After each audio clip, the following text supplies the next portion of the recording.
Shalom Bapak Ibu Saudara, Shalom. Puji nama Tuhan, pagi hari ini adalah pagi yang sangat luar biasa. Bagaimana dengan keadaan Anda Bapak Ibu Saudara? Sehat, kuat, dan makmur, amin. Jangan tertutup awan wajahnya ya. Walaupun mungkin kondisi geografis Indonesia saat ini sedang ada dalam curah hujan yang tinggi, tapi wajah Anda dan saya harus tetap cerah setiap hari. Katakan amin.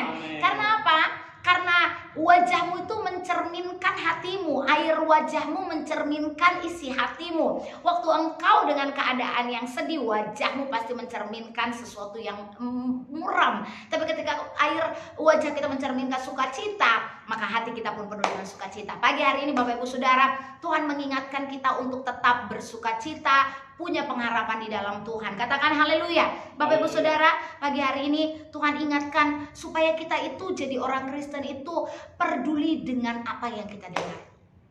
Bagaimana mendengar dengan baik.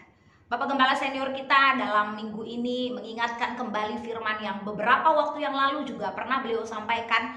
Bagaimana mendengar dengan baik, bagaimana kita bisa menjadi pendengar yang baik, bagaimana kita bisa memasukkan semua firman itu di dalam hati kita, di dalam pikiran kita, di dalam hidup kita. Dan ketika kita mendengar itu bukan hanya menjadi bagian dari pendengaran kita saja, tapi itu sudah menjadi bagian dari hidup kita dan membuat itu memang benar-benar kita lakukan setiap hari.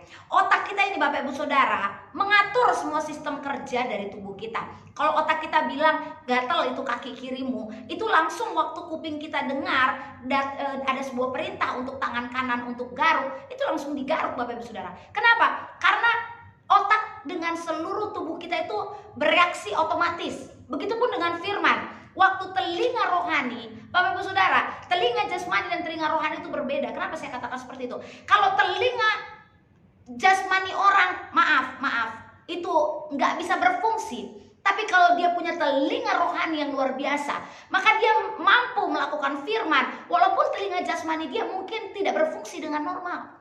Jangan Anda pikir, ya telinga saya didengar Bu, dengar. Tapi telinga rohanimu tuli. Telinga rohanimu tidak pernah mau taat dan dengar firman, sehingga telinga rohanimu dan telinga jasmanimu itu nggak berbanding seimbang. Berapa banyak dari kita yang sebenarnya tidak punya penyakit di telinga, tapi telinga kita buta terhadap firman, tidak mengenal apa yang namanya firman. Yeremia 29 kita baca ayat 13, ayat 14, dari mulai ayat 12. Yeremia 29 ayat yang ke-12, 13 dan 14. Saya baca Bapak Ibu Saudara. Dan apabila kamu berseru dan datang untuk berdoa kepadaku, maka aku akan mendengarkan kamu. Apabila kamu mencari aku, kamu akan menemukan aku. Apabila kamu menanyakan aku dengan segenap hati. 14. Aku akan memberi kamu menemukan aku. Demikianlah firman Tuhan. Dan aku akan memulihkan keadaanmu. Dan akan mengumpulkan kamu dari antara segala bangsa-bangsa dan dari segala tempat kemana kamu telah kucerai-beraikan. Demikianlah firman Tuhan. Dan aku akan mengembalikan kamu ke tempat dari mana aku telah membuang kamu. Bapak Ibu Saudara, ketika kita dengar firman, waktu kita mendengar ini, apabila kamu berseru dan datang untuk berdoa kepadaku, maka aku akan mendengarkan kamu. Telinga jasmani kita mendengar. Oh, kalau kita berseru, Tuhan baru dengar nih. Tapi udah kita tahu, telinga rohani kita tidak mengagreement, tidak langsung melakukannya, sehingga pertumbuhan roh kita itu mengalami hambatan. Tubuh jasmani kita makan 3 kali sehari, makanan suplemen supaya kita nggak kena flu, nggak kena covid. Begitu luar biasanya orang menjaga kesehatan, suplemen setiap hari. Tapi telinga rohani mereka tertutup dari firman, sehingga mereka tidak agree, tidak seia sekata dengan firman. Dan apa yang mereka lakukan? Mungkin tubuh jasmani mereka terlihat sehat walafiat, tapi di dalam roh mereka mulai sesat, mereka mulai bingung, jiwa mereka mulai berkelana, mereka lupa. Lama-lama walaupun mereka ada di dalam rumah dan tidak kena COVID-19 ataupun virus bakteri apapun, tapi mereka sebenarnya sudah tidak lagi melakukan firman sesuai dengan apa yang Tuhan mau. Bisa seperti itu Bapak Ibu Saudara. Tapi ada orang yang memang hidup dari mendengar firman. Apabila kamu mencari, berseru, berdoa, maka aku akan mendengarkan kamu. Artinya ketika kita dengar firman, kita langsung agree, kita seia sekata, kita sepakat. Oh, firman Tuhan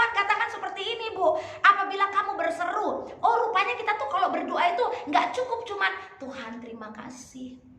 Aku bersyukur buat pagi ini matahari bersinar begitu cerah. Terima kasih untuk suami, anak, dalam nama Yesus, amin. I can feel nothing. Bu, kenapa kalau saya berdoa saya nggak bisa rasakan apapun? Because your pray is cuman biasa-biasa aja. Apapun yang kau lakukan dengan biasa-biasa aja, ketika kau mendengar firman Tuhan dan kau melakukannya cuma setengah-setengah, itu tidak ada artinya. Kenapa? Karena ketika kita berdoa dan kita tidak merasakan apa-apa, ya memang doa kita itu ya cuma apa adanya. Tapi ketika kita berdoa sampai sesuatu terjadi, kita mendengarkan firman Tuhan berkata, kalau kamu mencari aku, berseru kepada aku, maka kamu akan mendapatkan aku. Maka ketika firman itu kita amen, kita amen. Bener gak ya? Nggak akan pernah itu menjadi sesuatu yang tergenapi dalam hidup kita. Tapi ketika hamba Tuhan berkata, apabila kamu berseru dalam nama Yesus, amen Pak, amen. Sampai di rumah engkau berkata, tidak ada yang mustahil, aku sudah sehat, aku percaya tahun ini aku akan panen, aku percaya aku akan mengalami kemuliaan Tuhan, aku percaya aku mengalami mujizat, aku percaya aku kaya, sehat dan kuat dan makmur. Maka ketika engkau berseru di atas volume suaramu, ketika engkau biasa-biasa, that's a pray until something happen. Disitulah ada gerakan roh Allah, that's a power yang membuat engkau menjadi manusia yang merasakan sesuatu dalam doamu. Ada nggak, Bu? Engkau berdoa dan kau nggak merasa apa-apa? Banyak. Coba deh tanya pada diri kita sendiri. Coba ibu berdoa 2 menit, sama ibu berdoa sungguh-sungguh, sampai ibu merasakan sesuatu yang besar sedang terjadi di dalam alam roh. Itu beda, that's a different way. Bapak ibu saudara, firman-Nya tidak pernah gagal. Bagaimana cara engkau mendengar? Ketika engkau mendengar, engkau harus setuju. Katakan, saya mendengar, saya setuju, dan saya melakukannya. Itu aja. Waktu kita mendengar, kita setuju dan kita melakukannya. Waktu kita berseru, nggak ada orang berseru setengah suara, Bapak Ibu Saudara. Orang berseru itu shouting itu, ya, haleluya, amin. Bapak Ibu Saudara, saya dan keluarga setiap hari declare Mazmur 91. Kenapa? Supaya telinga kita ini agree, setuju. Oh ya, orang yang duduk dalam lindungan yang maha tinggi dan bermalam dalam naungan yang maha kuasa berkata kepada Tuhan, tempat perlindunganku dan kubu pertahananku. Itu VVIP-nya Tuhan. Kemanapun kita pergi, apapun yang terjadi, aku percaya aku berlindung dalam naungan yang maha kuasa dan duduk dalam lindungan yang maha tinggi. Bisa bayangkan tempat seperti apa Mazmur 91 itu? That's a presence of God. That's a hiding place. Itu tempat di mana kita nggak bisa lihat dengan mata harafiah, tapi mata rohani kita. That's a wonderful place yang iblis tidak bisa sentuh Anda dan saya. Jadi kalau kita tiap hari, bahkan kalau Anda bisa setiap waktu Anda memperkatakan firman dan agree dengan firman, betapa dahsyatnya roh yang sedang engkau bangun saat ini. Berapa banyak dari kita Bapak Ibu Saudara yang sudah dengar firman di Yeremia 29 nih, tapi kita berseru aja malas. Berdoa, saya yakin semua orang Kristen di dunia ini saat ini sedang berdoa. Kenapa? Karena memang ini waktunya kita untuk berdoa. Tapi berapa banyak orang yang berdoa dengan cara Yeremia 29 yang berseru, Tuhan tolong bangsaku, sampai dia benar-benar merasa intercessor, bersyafaat untuk bangsanya, untuk keluarganya, untuk orang-orang yang belum terima Tuhan, sampai air matanya tanpa sadar dia mulai menetes untuk orang-orang yang tidak mengenal Tuhan. Berapa banyak orang yang bisa berdoa seperti itu Bapak Ibu Saudara. Saya mengundang Bapak Ibu Saudara untuk lebih masuk lagi ketika kita melakukan firman. Ayat yang ke-13, apabila kamu mencari aku, kamu akan menemukan aku. Gak ada mungkin kamu akan menemukan aku. Artinya apabila kamu mencari aku, ada satu respon yang harus Anda dan saya pahami di sini Bapak Ibu Saudara. Ayo respon pagi ini. Ayo membuat hidup kita ini berkarya di dalam Tuhan. Udahlah, kita gak usah berkarya lagi, Bu. Orang sekarang stay at home aja, di rumah wae, duduk kia-kia wae, tuh bisa kemana-mana. I can go to anywhere, gak bisa pergi kemanapun. Itu kan pekerjaan iblis yang membuat kita terkungkung dengan pikiran-pikiran yang bodoh. Tapi Bapak Ibu Saudara, Tuhan punya kabar baik bagi Anda dan saya. Bahkan Bapak Gembala Senior kita memberikan ini harvest time, tahun dimana kita akan panen. Gak ada orang yang mau memanen itu terkungkung di rumah, diam di kamar dan tidak bergerak. Itu bukan orang yang akan memanen. Orang yang akan memanen itu punya persiapan, preparation. Dia pegang alatnya, dia pegang bagiannya, dia siapkan itu yang namanya alat-alat, dia siapkan orang-orang yang akan memanen, dia harus pergi keluar, dia harus ngecek apakah hari ini memang sudah jadwalnya panen, ataukah besok, ataukah minggu depan. Kita harus tetap bergerak bersama dengan Roh Kudus. Bu, tapi kita nggak bisa kemana-mana, kita bisa kemana-mana bersama dengan Tuhan. Karena apa? Carilah aku. Engkau yang bisa datang beribadah, tetap beribadah setia. Engkau yang bisa datang ke gereja, yang gereja kita buka sudah onsite. Bapak Ibu Saudara, dengan iman katakan, aku sehat, aku kuat, aku makmur, aku pergi beribadah.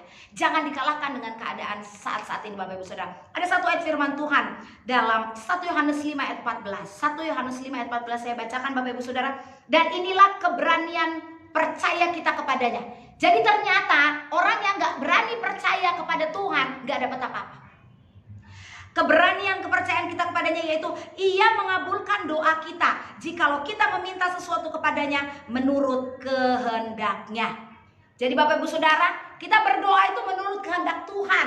Apa yang Tuhan mau untuk keluargaku, apa yang Tuhan mau untuk suamiku, apa yang Tuhan mau buat diriku. Aku percaya Tuhan mengabulkan sesuai dengan kehendakmu. Jangan berdoa sesuai dengan kehendak kita Bapak Ibu Saudara. Kita percaya ketika kita mendengar firman, ketika kita sepakat dengan firman, kita memperkatakannya setiap hari, maka timbul keberanian untuk percaya kalau Tuhan sudah mengabulkan doa-doa kita. Katakan amin. Orang yang sudah percaya doanya sudah dikabulkan, gak ada lagi yang sedih, gak ada lagi yang tunduk kepalanya, gak ada lagi yang minder, gak ada lagi yang putus asa, gak ada lagi yang mundur dari pelayanan ataupun kepahitan, kecewa. Itu gak ada Bapak Ibu Saudara. Saya menerima sebuah artikel yang sangat bagus sekali beberapa hari yang lalu. Berapa banyak dari kita yang merasa diri kita sudah dewasa, terutama orang-orang yang melayani di mimbar mungkin. Mereka berdiri di depan dengan jas mereka berdiri di depan dengan pakaian mereka yang perform yang sangat oke. Mereka pikir mereka sudah dewasa. Tapi satu hal yang diingatkan oleh artikel yang saya dapat beberapa hari yang lalu, dia katakan ketika kita mengalami masalah, kita kecewa sama Tuhan, kita kecewa sama pemimpin, kita kecewa sama keluarga, kita kecewa sama keadaan, dan kita tidak sungguh-sungguh lagi mendengarkan firman dan melakukannya, engkau belum dewasa. Saya percaya Bapak Ibu Saudara, proses kehidupan kita sampai hari ini itu karena Tuhan mau mendewasakan kita. Berapa banyak dari kita yang mau menjadi dewasa? Siang hari ini mari punya komitmen, punya rekomitmen, punya keputusan baru. Aku adalah orang Kristen yang dewasa. Aku adalah raja walinya Tuhan. Aku akan berseru, aku akan mencari Tuhan, aku akan setuju dengan firman, dan aku akan memperkatakannya setiap hari. Ketika telinga kita mendengar firman, maka kita harus langsung menyetujuinya. Pertama kali kalau orang setuju dengan firman, apa yang dia katakan? Amin. Ketika dia mengatakan amin, maka itu akan mulai mamah biak ya oleh hati kita, dan dia berkata, iya aku percaya Tuhan adalah Tuhan yang baik, Tuhan adalah Tuhan yang menyembuhkan, Tuhan adalah Tuhan yang menyertai aku, Tuhan adalah Tuhan yang membangkitkan aku. Maka ketika kita setuju dengan firman, apapun yang terjadi dalam kehidupan kita itu tidak mampu mengalahkan kita. Katakan haleluya. Hari ini kita berangkat yuk dari semua keterpurukan kita. Kita berangkat yuk dari semua keadaan yang begitu meninabobokan kita. Bangkit gereja Tuhan, hidup di dalam pendengaran yang tajam dan kesepakatan terhadap firman. Sehingga apa? Firman Tuhan katakan di ayat yang terakhir tadi, aku akan memberi kamu menemukan aku. Orang yang ada di dalam Tuhan. Yohanes 15 ayat 7 berkata, kalau engkau tinggal di dalam aku dan firman-Ku tinggal di dalam kamu, maka mintalah apa saja dan kamu sudah menerimanya. Kita adalah satu dengan Tuhan. Tuhan adalah pokok anggur kita. Dia baik, dia gak pernah tinggalkan Anda. Anda harus kenal siapa Tuhan. Tuhan adalah Tuhan yang baik. Dia tidak pernah meninggalkan kita. Bersatu kita di dalam doa, percaya Tuhan pasti menyertai kita dan menjawab semua doa-doa kita. Mari kita berdoa Bapak Ibu Saudara. Tuhan terima kasih buat hari yang cerah, hari yang penuh sukacita, hari yang penuh dengan kemenangan ini. Kami percaya Tuhan, Tuhan gak pernah tinggalkan kami.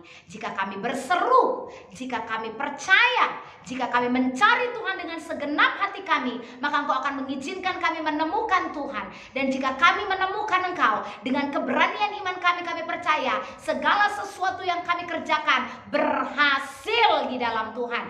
Aku berdoa untuk anak-anak Tuhan yang saat Zoom meeting online school, mereka adalah anak-anak yang berhasil. Aku berdoa buat anak-anak Tuhan yang sedang bekerja di kantor, mereka adalah orang-orang yang berhasil. Bahkan tahun ini kalaupun jauh daripada promosi, tapi tahun ini kami dibuatkan anak-anak Tuhan Tuhan yang bekerja di kantor mendapatkan promosi yang daripada Tuhan. Kami berdoa buat hamba-hamba Tuhan yang ada di pelosok, yang ada di kota-kota besar, yang ada dimanapun berada. Engkau adalah hamba-hamba Tuhan yang diurapi dan diberkati, sehingga pelayananmu berhasil di dalam nama Tuhan Yesus. Bahkan kami berdoa untuk gereja-gereja yang belum membangun, termasuk Bethany Fresh Anointing Cibubur Bekasi. Kami nubuatkan gereja ini membangun tahun ini dalam nama Tuhan Yesus. Terima kasih Tuhan. Terima kasih Tuhan. Aku berdoa untuk orang-orang yang saat ini sedang kekurangan secara ekonomi. Dengar baik-baik. Tuhan kita adalah Tuhan yang kaya. Dia akan membuat pekerjaanmu berhasil dalam nama Tuhan Yesus. Mari angkat tangan kita di hadapan Tuhan, Bapak Ibu Saudara. Sebelum kita kembali ke aktivitas kita masing-masing, terimalah berkat yang terbaik dari Allah Bapa, cinta kasih dari Yesus Kristus, dan persekutuan yang manis di dalam Roh Kudus yang membuat saya dan Anda terus berhasil, terus berkemenangan, dan tidak pernah gagal, karena Tuhan menyertai langkah kita. Dalam nama Tuhan Yesus bersama katakan amin.